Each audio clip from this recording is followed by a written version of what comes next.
Hello guys, I am Nikki और आप देख रहे हैं अपना YouTube channel IQ students point. So guys, आप सभी मतलब मैक्सिमम स्टूडेंट्स को जनरल फिक्शन जो इंग्लिश है फर्स्ट सेमेस्टर की, उन सभी का इम्पॉर्टेंट क्वेश्चंस का इंतज़ार था। सो काफ़ी कुछ इश्यूज़ थे, हेल्थ इश्यूज़, उसकी वजह से हम जो है रेगुलर आपको अपडेट नहीं दे पाए हैं।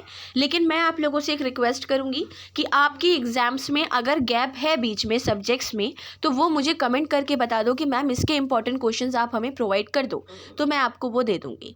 ठीक है, वो इंग्लिश और हिंदी दोनों में। अगर मीडियम इंग्लिश है, मतलब आई मीन लैंग्वेज इंग्लिश और हिंदी है, तो वो ऑब्वियसली हिंदी इंग्लिश में ही होगा।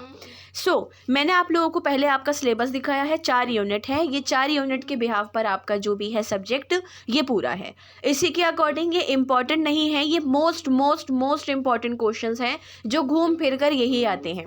अगर मैं आपको ये बात दावे से बोल सकती हूँ, ये पूरा पेपर आप तैयार करके चले जाते हो जो मैं आपको दे रही हूँ, तो भी आप बहुत बढ़िया नंबर से पास हो जाओगे। लेकिन शर्त यह है कि सारा आना चाहिए, ये नहीं कि 1-2 क्वेश्चन भी स्किप कर दो। ठीक है, पहला क्वेश्चन है, how does John green use humour in paper town. अब मैंने कोशिश करा है ना कि आपके यूनिट्स के अकॉर्डिंग मैं आपको यहाँ पर वो दे दूँ, आंसर आई मीन क्वेश्चंस दे दूँ। ठीक है, लेकिन हो भी सकता है इसमें थोड़ा बहुत बीच बीच में अलग अलग यूनिट्स के क्वेश्चन भी हो, बट डोंट वरी, प्रिपेयर तो आपको सारे ही करने हैं। सो लास्ट वाली यूनिट का है हमारा जॉन ग्रीन वाला, how does John green use humour in paper Town. ठीक है, तो देखो ये सीधी सीधी बात ना आपसे कुछ क्वेश्चंस में पूछ रहे हैं, तो आपको इसमें घबराने वाली बात नहीं है। आप ये कि मैम आंसर कितना लिखना है, क्या करना है, आपको सिर्फ और सिर्फ इसमें 15 से 20 या 12, 13, 14 इतनी लाइन्स का आंसर लिखना है। ठीक है, because John Green use symbolism to add depth and meaning to the story of the Paper Towns ना, तो इसलिए आपको वो चीज़ डिस्क्राइब करनी है according to chapter. What is the significance of the title paper Town. ठीक है, तो ये वाला क्वेश्चन बहुत ज़्यादा इंपॉर्टेंट है आपका, ये आपको बहुत ज़्यादा ध्यान से रट कर जाना है, बहुत दिमाग में रख कर जाना है इसको, कि ये तो आएगा ही आएगा और ये मुझे करना है। और जो मैं आपको क्वेश्चंस दे रही हूँ ना, ये आप बहुत अच्छे से प्रिपेयर कर लो तो बहुत बढ़िया है, ये आपका अच्छा रहेगा। ठीक है, तो इन्होंने बोला कि what is the significance of the title paper town. The title paper town is significant because it reflects the central theme of the book. ठीक है, book the idea that identities and relationship can be constructed and artificial, the concept of paper town. Okay, so इसलिए इस चीज़ को हमें इस तरीके से describe करना है, क्योंकि ये सिग्निफिकेंस हमसे पूछ रहे हैं। How does John green explore the theme of love in paper Town. ठीक है, बहुत डायरेक्ट क्वेश्चन इन्होंने बोला है यहाँ पर, तो आपको इसको बताना है। उसके बाद, how does John Green use symbolism in paper town. How does John green explore the theme of identity in paper town. अब ये जॉन ग्रीन वाले क्वेश्चंस हैं सारे यूनिट 4 के, आपको ये बहुत बढ़िया से प्रिपेयर करने हैं। बहुत बढ़िया से प्रिपेयर करने के बाद मुझे बहुत बढ़िया सा एक रिप्लाई करना कि मैम मेरे ये प्रिपेयर हो चुके हैं, अब मैं बेफिक्र हूँ अपने पेपर के लिए। जॉन ग्रीन के बाद आगे बढ़ते हैं। हाउ, ये होर लिख दिया है गलती से, ये हाउ है।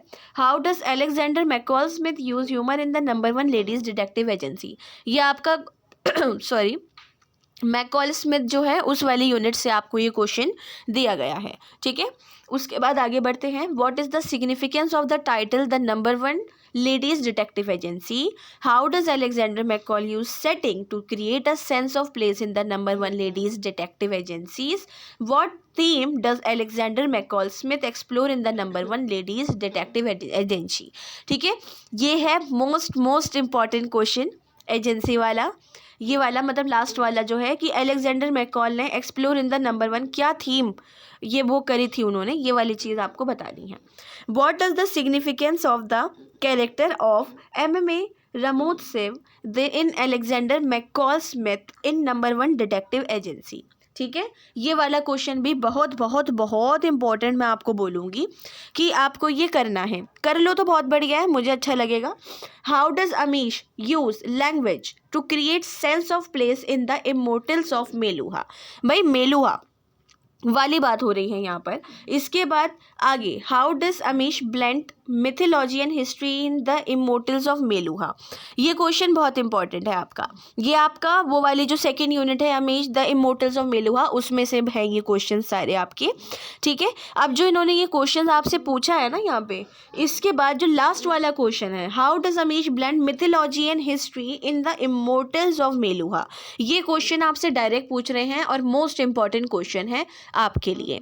Amish blends mythology and history in the Immortals of Meluha to create a rich and immersive world that blend the fantastical with the factual। ठीक है, ये वाली चीज़ आपको यहाँ पर डिस्क्राइब करनी है। मिथोलॉजी का MI की जगह Y लगेगा, सॉरी स्पेलिंग यहाँ गलत हो गई है। ठीक है, आगे बढ़ते हैं हमारे क्वेश्चंस पे। What is the role of women in the Immortals of Meluha, ये वाला बहुत इंपॉर्टेंट क्वेश्चन है। ये वाला विमेंस का क्या रोल है मेलुहा वाले में, ये वाला बहुत ज़्यादा इम्पॉर्टेंट है। इसका आंसर भी आपको डायरेक्ट ही देना है, घुमाना फिराना नहीं है, डायरेक्ट आपको इसका आंसर देना है यहाँ पर। ठीक है, कि Amish use of language in the Immortal, ये लैंग्वेज वाला जो मैंने आपको ये बताया है, Meluha is rich and descriptive वाली थोड़ी सी लाइन्स ऐड करने के बाद कि वाला, अब ये जो विमेंस वाला यहाँ पे पूछ रहे हैं, what is the role of women in the immortal of Meluha? So the role of women in the immortal of Meluha is complex and multifaceted दिया गया है। On the one hand, women are largely relegated to traditional roles such as homemakers, child bearers, etc. etc. ठीक है, तो ये वाली चीज़ कि what is the role of women, इस वाली चीज़ में बहुत ज़्यादा इंपॉर्टेंट है। What is the significance of the setting in the blue umbrella, भाई ब्लू अम्ब्रेला की बात हो रही है, बोले तो सीधा आपकी फर्स्ट यूनिट से क्वेश्चन है, ये डायरेक्ट सेटिंग पूछ रहे हैं। I mean in blue umbrella what is the significance of the setting in blue umbrella. ठीक है, कन्फ्यूज़ नहीं होना ये कौन सी सेटिंग पूछ रहे हैं। सो ये बहुत ज़्यादा इंपॉर्टेंट क्वेश्चन है आपका, जिस पे क्वेश्चन 110% आ सकता है इस बार, क्योंकि प्रीवियस ईयर्स में ये क्वेश्चन थोड़ा कम आया है इस वजह से। बीच वाला क्वेश्चन तो पढ़ा ही नहीं। How does Ruskin bond portray the relationship between humans and nature in the blue umbrella. ठीक है, ये वाली चीज़ भी बहुत बहुत बहुत ज़्यादा इम्पॉर्टेंट है, ये वाली चीज़ आपको यहाँ पर बतानी है। आगे बढ़ते हैं। What is the significance of the Ruskin bond the blue umbrella, ये वाली भी इम्पॉर्टेंट आपका इसलिए रखा गया है क्योंकि इस क्वेश्चन को ना हो भी सकता है पहले ही नंबर पे रख दिया जाए कि ये क्वेश्चन आप करो, क्योंकि ये फर्स्ट यूनिट का क्वेश्चन है और फर्स्ट यूनिट का ये क्वेश्चन सिग्निफिकेंस वाला आ सकता है। ठीक है, मोस्ट इम्पॉर्टेंट क्वेश्चन है। एक क्वेश्चन मैं आपको थोड़ा स्लोली बोल रही हूँ, आप उसको लिख लो, मैं वो यहाँ पर ऐड करना भूल गई हूँ, सॉरी। ठीक है, लिखिए। What is the significance of the character of Shiva in Amish the Immortal of Meluha. मैं रिपीट करती हूँ। What is the significance of the character of Shiva in Amish the Immortal of Meluha. ठीक है, इसका आंसर भी मैं आपको स्लोली बता देती हूँ, साथ में आप इसको कॉपी कर लेना स्लो पे करके या रुक के। Shiva is the central character in the Immortals of Meluha and his journey from a simple tribal leader to a legendary hero in the focus of the story.